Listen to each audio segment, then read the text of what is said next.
আসসালামু আলাইকুম। বিশ্ব রাজনীতির অন্যতম উত্তেজনাপূর্ণ অধ্যায় এখন মধ্যপ্রাচ্যে রচিত হচ্ছে, যা কেন্দ্রবিন্দুতে রয়েছে দুই আঞ্চলিক শক্তি, ইরান এবং ইসরায়েল। কয়েক দশকের ছায়াযুদ্ধের পর সম্প্রতি এই দুই দেশ সরাসরি সামরিক সংঘাতে জড়িয়ে পড়েছে, যা পুরো বিশ্বের মনোযোগ আকর্ষণ করেছে। ইরানের শত শত ড্রোন ও ক্ষেপণাস্ত্রে একযোগে আক্রমণ এবং এর জবাবে ইসরায়েলের পাল্টা হামলা এই সংঘাতকে এক নতুন মাত্রা দিয়েছে। আজকের এই পর্বে আমরা কোনো পক্ষ না নিয়ে নিরপেক্ষভাবে বিশ্লেষণ করার চেষ্টা করব সামরিক শক্তির বিচারে ইরান এবং ইসরায়েল কে কোথায় দাঁড়িয়ে আছে। আমরা তাদের সৈন্য সংখ্যা, সমরাস্ত্র, প্রতিরক্ষা বাজেট, প্রযুক্তিগত দক্ষতা এবং কৌশলগত দিকগুলো তুলে ধরব। চলুন শুরু করা যাক। যে কোনো দেশের সামরিক শক্তি বিচারের সময় কয়েকটি মূল বিষয় বিবেচনা করা হয়: সক্রিয় ও রিজার্ভ সৈন্যের সংখ্যা, প্রতিরক্ষা বাজেট এবং স্থল, নৌ ও বিমান বাহিনীর সক্ষমতা। জনসংখ্যার দিক থেকে ইরান ইসরায়েলের চেয়ে অনেক এগিয়ে। এই বিশাল জনসংখ্যার কারণে ইরানের সক্রিয় বাহিনীর সদস্য সংখ্যাও বেশি। গ্লোবাল ফায়ার পাওয়ারের তথ্য অনুযায়ী ইরানের সক্রিয় সেনা রয়েছে প্রায় 6,10,000, যার মধ্যে 3,50,000 নিয়মিত সেনাবাহিনী এবং প্রায় 2 লক্ষ ইসলামিক রেভলিউশনারি গার্ড কর্পস বা IRGC এর সদস্য। এছাড়াও তাদের প্রায় 3,50,000 রিজার্ভ সৈন্য রয়েছে। অন্যদিকে ইসরায়েলের সক্রিয় সেনা সংখ্যা প্রায় 1,70,000, তবে তাদের রিজার্ভ সৈন্যের সংখ্যা অনেক বড়, প্রায় 4,65,000, যাদেরকে খুব অল্প সময়ের নোটিশে যুদ্ধের জন্য প্রস্তুত করা যায়। ইসরায়েলি প্রতিরক্ষা বাহিনী বা IDF এর প্রায় সকল নাগরিকের জন্য সামরিক প্রশিক্ষণ বাধ্যতামূলক হওয়ায় তাদের রিজার্ভ ফোর্স অত্যন্ত দক্ষ ও অভিজ্ঞ। প্রতিরক্ষা বাজেটের দিক থেকে ইসরায়েল ইরানের চেয়ে বহুগুণে এগিয়ে। 2024 সালের হিসাব অনুযায়ী চলমান যুদ্ধের কারণে ইসরায়েলের প্রতিরক্ষা বাজেট লাফিয়ে বেড়ে প্রায় $46.5 বিলিয়ন পৌঁছেছে, যা তাদের জিডিপির প্রায় 8.8%। এর বিপরীতে ইরানের সামরিক বাজেট প্রায় $10 বিলিয়ন কাছাকাছি। এই বিশাল অর্থনৈতিক ব্যবধান দুই দেশের সামরিক সরঞ্জামের গুণগত মানে বড় পার্থক্য করে দেয়। এখন দেখা যাক স্থল বাহিনী। স্থল বাহিনীর আকারে ইরান সুবিধাজনক অবস্থানে রয়েছে। তাদের ট্যাঙ্কের সংখ্যা প্রায় 2,000 থেকে 4,000-এর মধ্যে, যেখানে ইসরায়েলের ট্যাঙ্কের সংখ্যা প্রায় 2,200 এর বেশি। তবে মূল পার্থক্য প্রযুক্তিতে। ইসরায়েলের নিজস্ব প্রযুক্তিতে তৈরি মেরকাভা বিশ্বের অন্যতম সেরা ও সুরক্ষিত ট্যাঙ্ক হিসেবে পরিচিত। এই ট্যাঙ্কে ট্রফি নামক সক্রিয় সুরক্ষা ব্যবস্থা রয়েছে, যা অ্যান্টি ট্যাঙ্ক মিসাইলকে আঘাত হানার আগে ধ্বংস করে দিতে পারে। ইরানের ট্যাঙ্কগুলো মূলত পুরনো সোভিয়েত মডেল বা সেগুলোর উন্নত সংস্করণ, যা আধুনিক ট্যাঙ্কের সামনে বেশ দুর্বল। আর্টিলারির দিক থেকেও সংখ্যায় ইরান এগিয়ে। তাদের হাজার হাজার আর্টিলারি গান এবং রকেট লঞ্চার রয়েছে, তবে ইসরায়েলের রয়েছে পিন পয়েন্ট অ্যাটাকের সক্ষমতা সম্পন্ন আধুনিক সেলফ প্রপেলড হাউইটজার এবং গাইডেড রকেট সিস্টেম, যা যুদ্ধক্ষেত্রে অনেক বেশি কার্যকর। এখন আমরা লক্ষ্য করি বিমান বাহিনীর দিকে। সামরিক বিশ্লেষকদের মতে দুই দেশের মধ্যে সবচেয়ে বড় পার্থক্য গড়ে দিয়েছে তাদের বিমান বাহিনী। এক্ষেত্রে ইসরায়েল শুধু আঞ্চলিকভাবেই নয়, বিশ্ব পর্যায়েও অন্যতম সেরা একটি শক্তি। ইসরায়েলি বিমান বাহিনীর হাতে রয়েছে প্রায় 350-এর মতো বেশি অত্যাধুনিক যুদ্ধ বিমান। এর মধ্যে রয়েছে মার্কিন যুক্তরাষ্ট্রের তৈরি বিশ্বের সবচেয়ে উন্নত stealth fighter F-35 lightning II এবং অত্যন্ত কার্যকর F-15 এবং F-16 যুদ্ধবিমান। এই বিমানগুলো যে কোনো আবহাওয়ায়, দিনে বা রাতে, শত্রুর গভীরে গিয়ে নিখুঁতভাবে হামলা চালাতে সক্ষম। এর বিপরীতে ইরানের বিমান বাহিনী বেশ দুর্বল এবং পুরনো। তাদের বহরে থাকা প্রায় 350টি বিমানের বেশিরভাগই 1979 সালের ইসলামিক বিপ্লবের আগে আমেরিকা থেকে কেনা F-4, F-5 এবং F-14-এর মতো পুরনো মডেল। এছাড়াও কিছু সোভিয়েত ও চীনা বিমান থাকলেও সেগুলো আধুনিক যুদ্ধক্ষেত্রের জন্য তেমন উপযোগী নয়।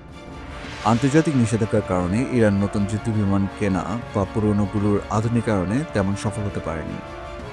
তবে এই ঘাটতি পূরণের জন্য ইরান দেশীয়ভাবে ড্রোন প্রযুক্তিতে অভাবনীয় উন্নতি করছে। তাদের শাহেদ এবং মোহাজের সিরিজের ড্রোনগুলো এখন বিশ্বজুড়ে পরিচিত।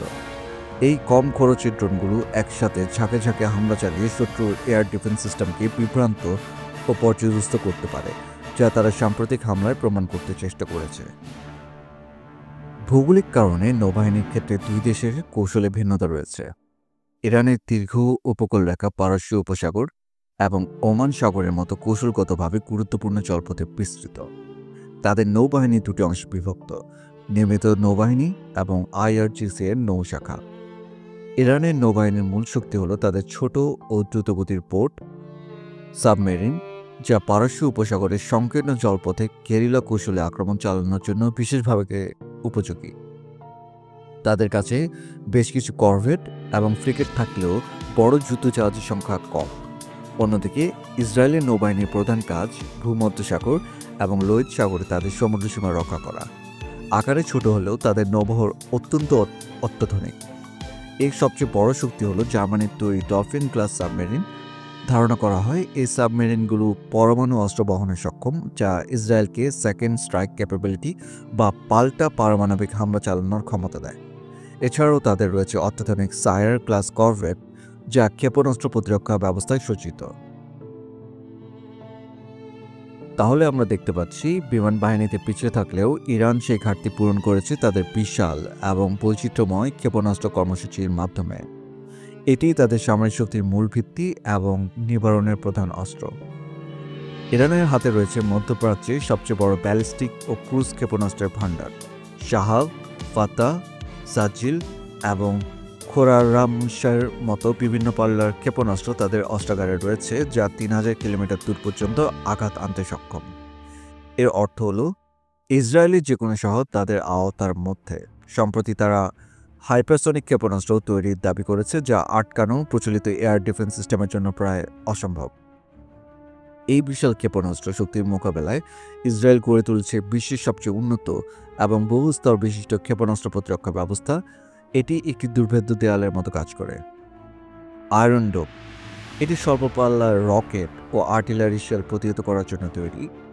গাজা থেকে হামাসের ছোড়া হাজার হাজার রকেট এই সিস্টেম সফলভাবে ধ্বংস করেছে। ডেভিড স্লিং, এটি মাঝারি পাল্লার ক্ষেপণাস্ত্র ধ্বংস করার জন্য ব্যবহৃত হয়।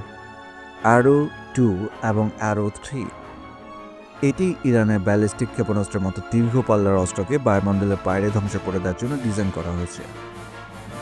সাম্প্রতিক ইরানের হামলায় শত শত ড্রোন ও ক্ষেপণাস্ত্রের প্রায় 90% ইসরায়েল এবং তার মিত্ররা আমেরিকা, ব্রিটেন, জর্দান প্রতিহত করতে সক্ষম হয়েছে, যা তাদের প্রতিরক্ষা ব্যবস্থার কার্যকারিতার প্রমাণ করে। তবে ইরান দেখিয়েছে যে তারা চাইলে একযুগে বিপুল পরিমাণ ক্ষেপণাস্ত্র ছুড়ে এই ব্যবস্থাকে পরাস্ত করার চেষ্টা করতে পারে।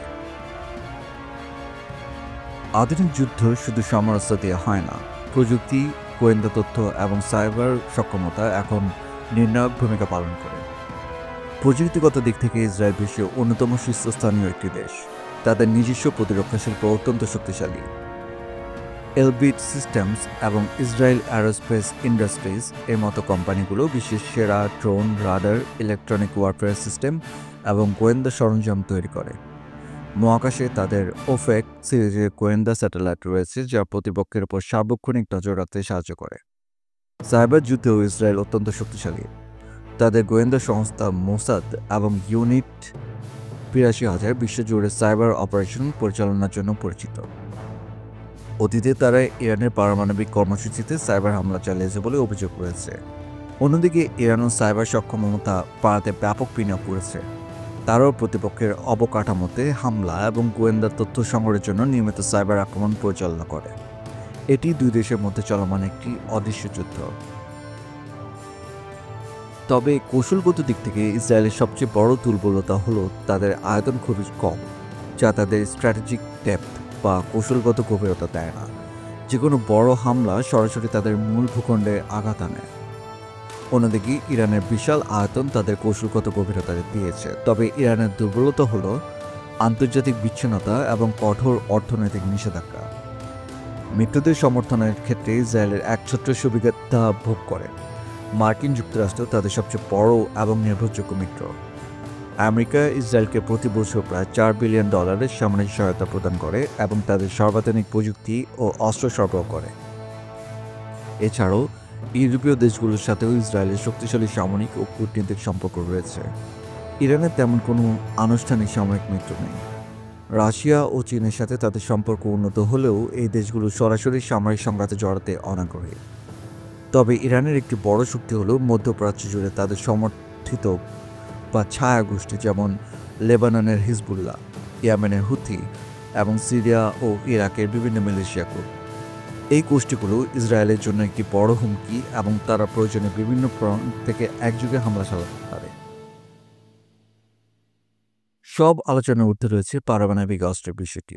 ইসরায়েল কখনো আনুষ্ঠানিকভাবে স্বীকার না করলেও এটা প্রায় নিশ্চিত যে তাদের হাতে শতাধিক পারমাণবিক বোমা রয়েছে। এই অপ্রকাশিত পারমাণবিক সক্ষমতা তাদের জন্য চূড়ান্ত রক্ষাকবচ হিসেবে কাজ করে। অন্যদিকে ইরান দাবি করে যে তাদের পারমাণবিক কর্মসূচি শান্তিপূর্ণ, তবে আন্তর্জাতিক পরমাণু শক্তি সংস্থা IAEA এবং পশ্চিমা দেশগুলোর সন্দেহ ইরান পারমাণবিক অস্ত্র তৈরির খুব কাছাকাছি পৌঁছে গেছে। যদিও ইরান পারমাণবিক অস্ত্রের অধিকারী হয়, তবে তা মধ্যপ্রাচ্যের শক্তির ভারসাম্য সম্পূর্ণরূপে বদলে দেবে। তাহলে শেষ প্রশ্ন, সামরিক শক্তিতে কে এগিয়ে? এই প্রশ্নের কোনো সহজ উত্তর নেই।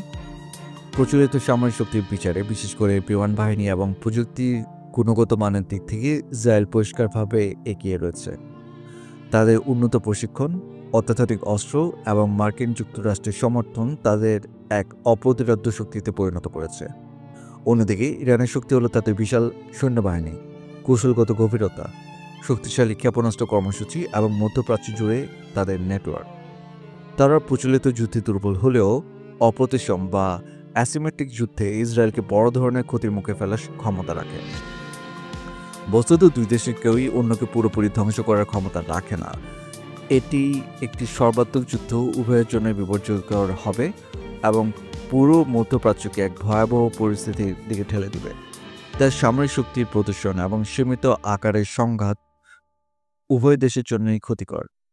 ভবিষ্যৎ বলবে এই বিপজ্জনক খেলা কোন দিকে মোড় নেয়। তাহলে আজ এ পর্যন্তই। ভিডিওটি ভালো লাগলে লাইক ও শেয়ার করুন এবং আমাদের চ্যানেলে সাবস্ক্রাইব করে সাথেই থাকুন। ধন্যবাদ।